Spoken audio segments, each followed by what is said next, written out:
사무엘하 19장 16절에서 23절 말씀입니다.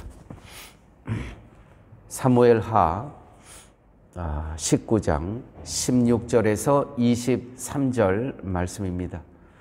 바후림에 있는 베냐민 사람 게라의 아들 시므이가 급히 유다 사람과 함께 다윗 왕을 맞으러 내려올 때에 베냐민 사람 1000명이 그와 함께하고 사울 집안의 종 시바도 그의 아들 15과 종 20명과 더불어 그와 함께하여 요단강을 밟고 건너 왕 앞으로 나아오니라.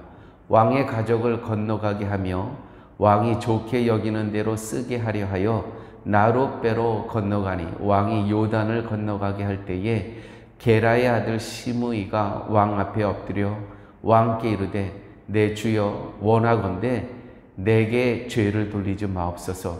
내 주 왕께서 예루살렘에서 나오시던 날에 종의 패역한 일을 기억하지 마시오며 두지 마옵소서. 왕의 종 내가 범죄한 줄 아옵기에 오늘 요셉의 온 족속 중 내가 먼저 내려와서 내 주 왕을 영접하나이다 하니 수르야의 아들 아비새가 대답하여 이르되 시므이가 여호와의 기름 부으신 자를 저주하였으니 그로 말미암아 죽어야 마땅하지 아니하니까 하니라. 다윗이 이르되 수르야의 아들들아 내가 너희와 무슨 상관이 있기에 너희가 오늘 나의 원수가 되느냐? 오늘 어찌하여 이스라엘 가운데서 사람을 죽이겠느냐? 내가 오늘 이스라엘 왕이 된 것을 내가 알지 못하리요 하고 왕이 시므에게 이르되 내가 죽지 아니하리라 하고 그에게 맹세하니라. 아멘.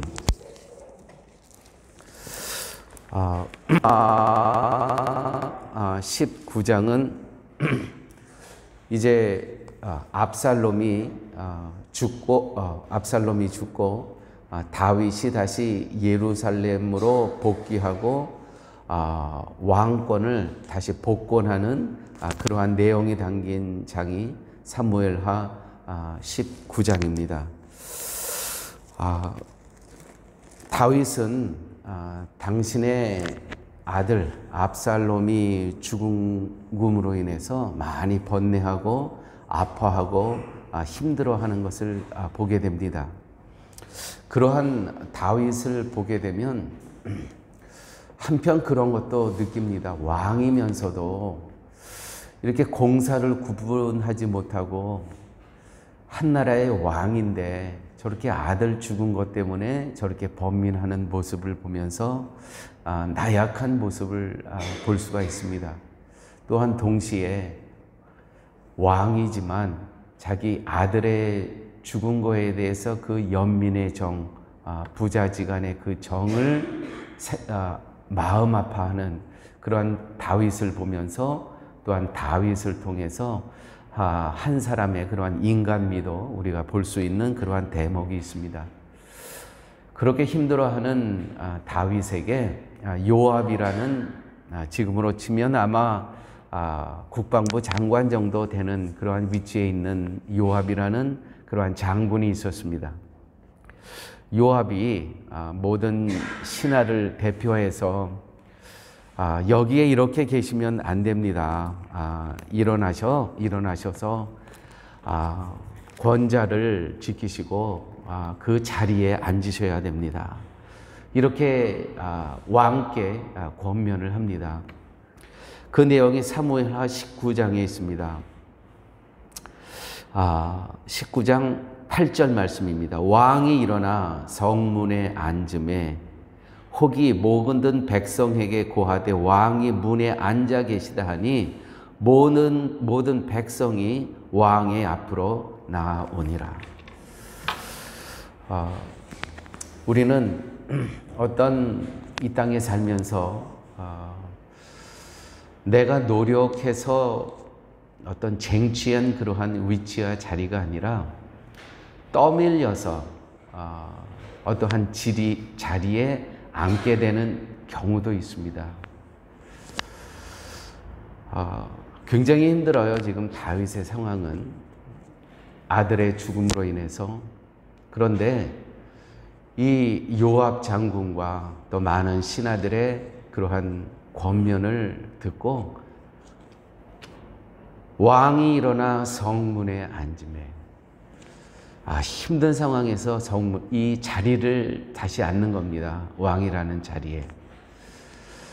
여러분, 이러한 본문을 보면서 하나님께서 우리 성도에게 어떤 기간에 그 자리를 맡겨주시는 때가 있습니다. 맡겨주시는 때가. 그러면 그 하나님께서 지금 맡겨주시는 그 자리를 우리는 때로는 좀 오해를 합니다. 이거는 내가 취사 선택, 내가 결정해야 될 그러한 자리다. 근데 교회는요, 그리스도께서 피값으로 사신 교회가 기도하고 어떤 분에게 무슨 자리를 맡깁니다. 그러면 이거는 이러한 시기에 이런 환경에 하나님께서 당신의 피값으로 사신 교회에 필요하기 때문에 나에게 하나님께서 말씀하신다. 어떤 개인이 말하는 것도 아니고요. 내가 그거를 취사 선택할 것도 아니고요. 이렇게 예수 그리스도께서 피값으로 사신 이 교회 공동체에 하나님께서 나를 필요로 하시구나. 우리는 그와 같은 그 자세가 굉장히 필요합니다. 목회를 하는 가운데 그런 경우를 종종 봅니다. 누가 하나님인지 누가 종인지 구별이 안 됩니다. 내가 다 취사 선택합니다. 내가 자를 것 자르고 내가 거절할 것 거절하고. 근데 오늘 보세요.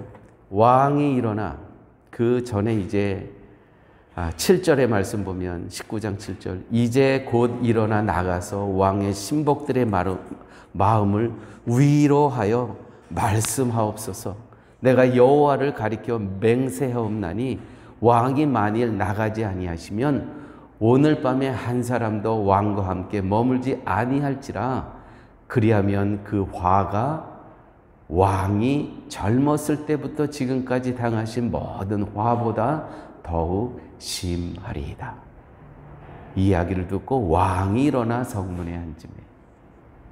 또 14절 말씀 보면 모든 유다 사람들로 마음을 일제히 돌리게 하며. 왕이 제 자리를 지키니까 이스라엘의 모든 사람들이 마음을 일제히 돌이키게 된다는 것이죠. 그래서 우리가 이 땅에 살아가면서 정말 교회 공동체의 한 지체로 살아간다는 것, 거기서 어떤 작은 일이라도 하나님께서 맡겨주신 것을 기쁨으로 감당하는 것, 얼마나 소중한 것인지 모릅니다. 모든 유대 사람들로 마음을 일제히 돌아오게 하며 저희가 왕께 보내어 가로되 왕은 모든 신복으로 더불어 돌아오소서 한지라. 이제는 모든 백성들이 이야기를 해요. 돌아오시라고. 그러므로 사랑하는 여러분, 우리가 이 땅에 살아가면서 하나님께서 선물 보따리를 풀 때가 있습니다. 어떤 자리를 하나님께서 마련해 놓으시고 초청을 하실 때가 있고요. 또한 우리가 신앙생활을 하다 보면 어떤 기간에 하나님께서 하나님의 사자를, 말씀의 종을 보내주실 때가 있어요. 그러면 우리는 이거는 하나님께서 지금 우리 교회에, 나에게 선물 보따리를 보내주신 거구나. 그런데 너무나 많은 경우에 그 또한 우리가 취사 선택합니다. 이 선물 보따리 나에게는 필요 없어. 보재기 풀지도 않습니다. 보재기 풀지도 않아. 내가 다 결정합니다. 이건 나한테는 안 맞아. 이건 나한테는 유익한 것이 아니야. 분명히 하나님께서는 당신의 말씀의 종을 교회에 보내주셨는데 다 우리는 취사선택합니다. 보따리를 풀지도 않는 경우가 많이 있습니다. 그러므로 사랑하는 여러분, 오늘 이 사무엘 하를 우리가 같이 접하면서 지금까지는 내 능동적으로 살아왔다면 신앙인으로 산다는 것은 많은 경우 수동적으로 살아가는 삶입니다. 성령 충만하다는 의미는 내 열정과 내 고집과 내 체험과 내 열심으로 살아간다는 의미가 아니고요. 성령의 인도하심을 따라 산다는 것은 수동적으로 살아간다는 의미가 많습니다. 그래서 정말 내가 나의 삶 속에서 나를 한번 점검해 보십시오. 나는 지금 성령의 인도하심 속에 살아가고 있는가? 아니면 나의 열심으로 살아가고 있는가? 그것을 판단하는 기준이 과연 나는 능동적으로 살아가고 있는가? 아니면 나는 수동적으로 살아가고 있는가? 우리가 신앙생활 하면서도요, 할 얘기 많이 있습니다. 할 얘기. 하고 싶은 이야기 많이 있습니다. 내 눈에 보여지는 거 많이 있습니다. 그렇지만 수동적으로 산다는 의미는 그 환경을 그냥 묵묵히 지켜보는 겁니다. 내가 하고 싶은 얘기 다 하지 않고요. 내 눈에 거슬리는 거 그냥 눈을 감으면 됩니다. 이런 얘기가 있죠. 눈을 감으면 더 많은 것이 보여진대요. 그렇습니다. 우리가 눈 뜨고 보는 것보다 눈 감으면 보여지는 것이 훨씬 많습니다. 제가 이제 아내가 운전할 때가 있습니다. 제가 이제 옆에 앉아 있고, 그러면은 이거 왜 이렇게 운전을 하지 할 때가 아주 종종 있어요. 답답하고요. 근데 이제는 그럴 때 눈을 감습니다. 눈을 감으면 아무 사고 없이 집에 다 도착해 있습니다. 또 교회에 잘 도착해 있습니다. 내가 옆에서 오른쪽 왼쪽 왜 그렇게 하느냐 안 하더라도요, 눈을 감으면 다 제자리에 다 와 있더라고요. 사랑하는 여러분, 사무엘하 19장을 통해서 다윗은 백성들과 신하들이 자기에게 권면하는 이야기를 그대로 다 듣습니다. 자기 주장을 전혀 이야기하지 않습니다. 바로 이런 것이 성령님의 인도하심 따라 살아가는 인생임을 저희들에게 보여주고 있습니다. 오늘 말씀 가운데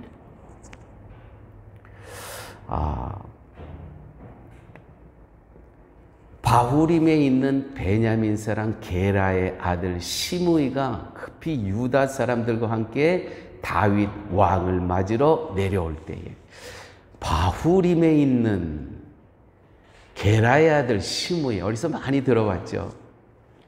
사무엘하 16장으로 돌아가게 되면 이 시므이가 이제 등장을 하죠. 등장을 해서는 이제 피난 가고 있는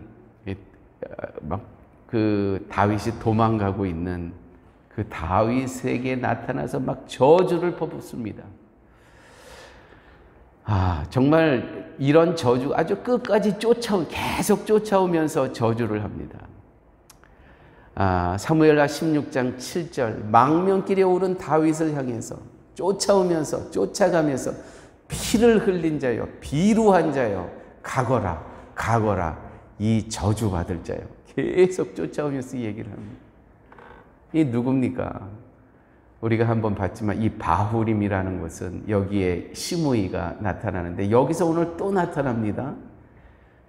미갈이라는 부인을 이 다윗이 이제 권자에 오르고는 미갈을 자기의 예전에 버린 그 사울의 딸을 찾으러 갑니다. 그 힘으로 자기 옛 부인, 지금은 다른 남자의 부인이죠. 뺏어오잖아요. 그 남편이 쫓아오면서 계속 울잖아요. 성경에 이렇게 슬픈 장면은 별로 없는 것 같아요. 계속 쫓아오면서 웁니다. 쫓아오면서 울어요. 데리고 가지 말라고. 바로 거기 그 바후림의 시므이가 나와서 막 저주를 하잖아요. 그 시므이가 오늘 나와서 어떻게 이야기를 하냐면 이렇게 이야기를 합니다. 왕께 고하되 내 주여 원컨대 내게 죄 주지 마옵소서. 내 주 왕께서 예루살렘에서 나오시던 날에 그 옛날 이제 망명 가는 그때 종이 패역한 일을 기억하지 마옵시며 마음에 두지 마옵소서. 왕의 종 내가 범죄한 줄 아옵는 거로 오늘 요셉의 온 족속 중 내가 먼저 내려와서 내 주 왕을 영접하니이다. 시므이는요 완전히 다른 사람이 됐습니다. 왜요? 이제 누구에게 이제 힘이 돌아가 있는지 알거든요. 그 태도가 완전히 달라졌죠. 자기가 그동안 추종했던 압살롬은 죽었죠. 이제 누구를 의지해야 되겠습니까? 물론 이렇게 얍삭한 그러한 이 시므이입니다. 강한 자에게 굽실거리고요. 약한 자에게는 강한 모습을 보여주는 이 세상의 모습이 아주 잘 표현되어 있는 이 사람이 바로 시므이, 아주 세상을 요약해 놓은 것 같은 사람이 바로 시므이입니다. 그럼에도 불구하고요. 다윗은 이 시므이를 받아줍니다. 사랑하는 여러분, 오늘 이런 본문을 통해서 우리가 이 땅에 살아가면서 누구에게 용서를 구할 수 있다는 것은 그것은 어떤 비겁함을 넘어서요. 그것은 또 다른 용기라는 겁니다. 그런데 내가 정말 잘못했다. 나를 용서해달라. 참 어려운 겁니다. 정말 용기가 필요한 겁니다. 물론 여기 시므이는 자기의 또 생존을 위해서 이렇게 하는 그런 부분이 있죠. 그런데 이것은 또 세상에서는 자기가 생존을 위한 지혜입니다. 이렇게 상황이 바뀐 상황 가운데 16절, 17절에 보면은요, 시므이는 홀로 다윗을 맞아 엎드린 것이 아니고요, 1,000명의 베냐민 사람과 함께 다윗을 맞이합니다. 왜 1,000명의 사람과 함께 다윗을 맞이할까요? 왜 1,000명과 함께 나올까요? 다윗이 자신을 용서할 수밖에 없도록 만들기 위한, 이건 또 세상의 지혜입니다. 혼자 나오는 것보다 이렇게 내 뒤에는 이렇게 1,000명이 또 있다. 그것을 이 다윗에게 보여주는 겁니다. 즉 다윗이 자신을 용서하지 않는다면 그것은 자신과 함께한 1,000명의 사람들을 거부하는 것과 같음을 다윗에게 보여주고 있다는 것이죠. 너무 얍삭하고 너무 세상적이라고 여러분 생각하십니까? 그러나 여러분, 우리가 정말 용서함을 구할 때는 세상의 지혜도 갖고 와야 돼요. 이건 정말 용기라고 저는 생각을 합니다. 제가 이렇게 목회를 하다 보면 이런 분 가끔 보게 됩니다. 하나님 앞에 나오는 것이 너무 죄송스럽대요. 내가 그동안 하나님께 했던 나의 행동을 보게 되면, 나의 행실을 보게 되면 정말 민망해서 하나님 앞에 못 나오겠다는 그러한 분도 계시더라고요. 또 어떤 것을 이렇게 맡기게 되면, 아니 나 같은 사람이 그것을 어떻게 맡깁니까? 겸손한 것 같지만 교만한 겁니다. 사람의 눈으로 보게 되면 굉장히 겸손한 것 같아요. 굉장히 인간미가 있어요. 그런데 그것이 지나치면 안 됩니다. 우리는 신앙생활 하면서, 물론 이 시므이는 오늘 이 모습은 자기의 생존을 위해서 지금 이렇게 하고 있습니다. 그러나 이 또한 지혜입니다. 다윗이요, 받아줘요. 다윗은 이 시므이를요, 긍휼을 베풀고 자비를 베풀고 은혜를 베풀면서 이렇게 나온 이 시므이. 그런데 다윗에게는 어떤 장군이 있었냐면 요압의 동생 아비새라는 장군이 또 있었어요. 아비새가 오늘 본문 21절에 보게 되면 시므이가 여호와께서 기름 부은 자 다윗을 저주했으니 죽여야 한다고 합니다. 죽여야 한다고 합니다. 맞죠? 이 시므이의 입장에서는, 아니 자기 왕을 그렇게 저주했던 저 사람을 용서해? 이 다윗의 장군의 입장으로서는요, 이건 이해할 수가 없는 겁니다. 오늘 본문에 이렇게 되어 있습니다. 스루야의 아들 아비새가 대답하여 이르되 시므이가 여호와의 기름 부으신 자를 저주하였으니 그로 말미암아 죽어야 마땅하지 아니하니까 하니라. 다윗이 이르되 스루야의 아들들아. 이 스루야의 아들은 누구냐면은 요압과 아비새를 이야기하는 겁니다. 내가 너희와 무슨 상관이 있기에 너희가 오늘 나의 원수가 되느냐? 내가 저 시므이를 죽여서 너하고 나하고의 그 관계가 원수가 될 수 있다는 거예요. 오늘 어찌하여 이스라엘 가운데서 사람을 죽이겠느냐? 내가 지금 왕으로 복귀했는데 복귀하면서 내가 어떻게 사람을 죽이겠느냐? 내가 오늘 이스라엘의 왕이 된 것을 내가 알지 못하리요? 하고 왕이 시므이에게 이르되 걱정하지 말라. 내가 죽지 아니하리라 하고 그에게 맹세하니라.